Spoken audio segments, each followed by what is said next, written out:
तेरा वचन मेरे पाँवों के लिए दीपक है और मेरे मार्ग का उजियाला है। तेरा वचन मेरे पाँवों के लिए दीपक है। पहला पाठ बारूक नबी का ग्रंथ, अध्याय 5, वाक्यांश 1 से लेकर 9 तक। हे यरूशलेम, अपने शोक और संताप के वस्त्र उतार और सदा के लिए ईश्वर की महिमा का सौंदर्य धारण कर।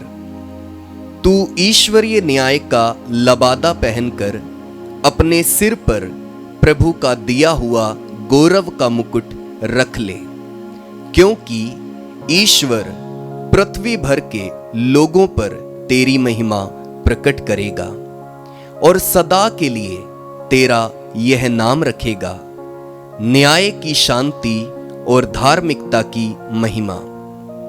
हे यरूशलेम, उठ खड़ा हो जा, पर्वत पर चढ़कर पूर्व की ओर दृष्टि लगा।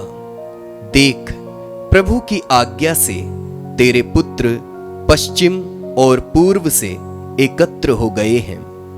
वे आनंद मना रहे हैं, क्योंकि ईश्वर ने उनकी सुध ली है। शत्रुओं ने उन्हें वाध्य किया था कि वे तुझको छोड़कर पैदल ही चले जाएं, परंतु ईश्वर उन्हें राजसी पालकी में बैठाकर तेरे पास वापस ले आ रहा है।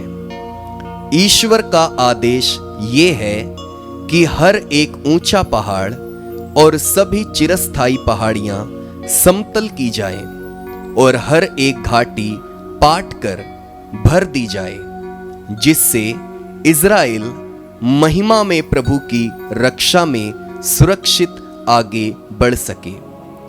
ईश्वर के आदेश पर सभी वन और सुगंधित वृक्ष इज़राइल पर छाया करेंगे, क्योंकि दयामय तथा न्यायी ईश्वर इज़राइल को आनंद प्रदान करेगा और अपनी महिमा के प्रकाश से उसका पथ प्रदर्शन करेगा।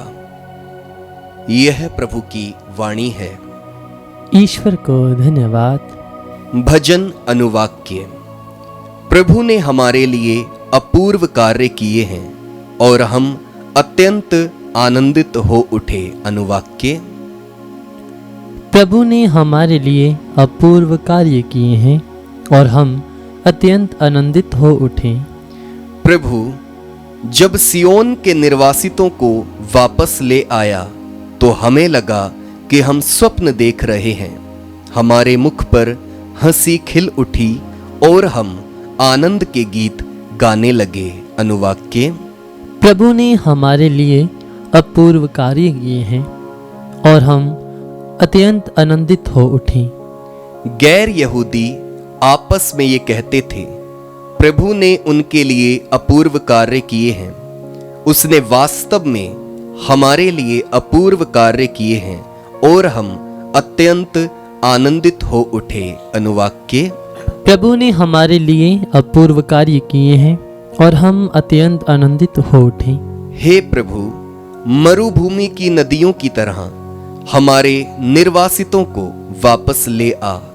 जो रोते हुए बीज बोते हैं वे गाते हुए लुनते हैं। अनुवाक्य। प्रभु ने हमारे लिए अपूर्व कार्य किए हैं और हम अत्यंत आनंदित हो उठे। जो रोते हुए चले गए थे वे पूले लिए लौट रहे हैं, वे गाते हुए लौट रहे हैं। अनुवाक्य। प्रभु ने हमारे लिए अपूर्व कार्य किए हैं और हम अत्यंत आनंदित हो उठे।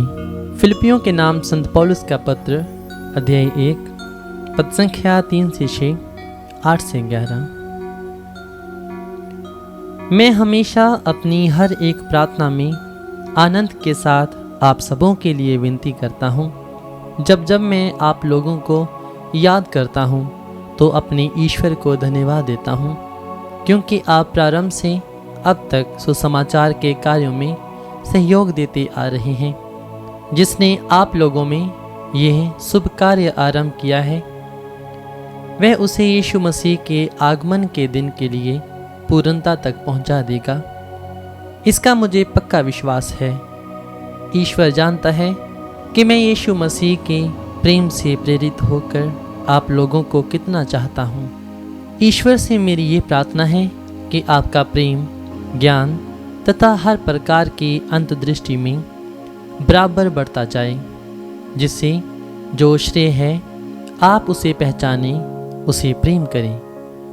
इस तरह आप लोग मसीह के आगमन के दिन पवित्र तथा निर्दोष होंगे और ईश्वर की महिमा तथा प्रशंसा के लिए यीशु मसीह के द्वारा परिपूर्ण धार्मिकता तक पहुंच जाएंगी। ये प्रभु की वाणी है। ईश्वर को धन्यवाद। जय घोष हालेलुया। अनुवाक्य, हालेलुया। प्रभु का मार्ग तैयार करो, उसके पथ सीधे कर दो। सब शरीरधारी ईश्वर के मुक्ति विधान के दर्शन करेंगे। अनुवाक्य, हालेलुया। संत लूकस के अनुसार पवित्र सुसमाचार अध्याय 3 पद संख्या 1 से 6। जब कैसर तिबेरियस के शासनकाल के 15वें वर्ष में पेंतियुस पिलातुस यहूदिया का राज्यपाल था। हेरोद गलीलिया का राजा, उसका भाई फिलिप त्रेखनियोतिस का राजा और लिसानियस अबालीना का राजा था। जब अन्नास तथा कैफस प्रधान याजक थे, उस समय जकरियस के पुत्र योहन को निर्जन प्रदेश में प्रभु की वाणी सुनाई पड़ी। वह यरदन के आसपास के समस्त प्रदेश में घूम घूम कर पाप क्षमा के लिए पश्चाताप के बपतिस्मा का उपदेश देने लगा, जैसा कि नबी ईसायास की पुस्तक में लिखा है, निर्जन प्रदेश में पुकारने वाले की आवाज़, प्रभु का मार्ग तैयार करो, उसके पथ सीधे कर दो। हर एक घाटी भर दी जाएगी, हर एक पहाड़ और पहाड़ी समतल की जाएगी। टेढ़े रास्ते सीधे और उबड़ खाबड़ रास्ते बराबर कर दिए जाएंगे और सब शरीरधारी ईश्वर के मुक्ति विधान के दर्शन करेंगे। ये प्रभु का पवित्र सुसमाचार है। ख्रीस्त की जय।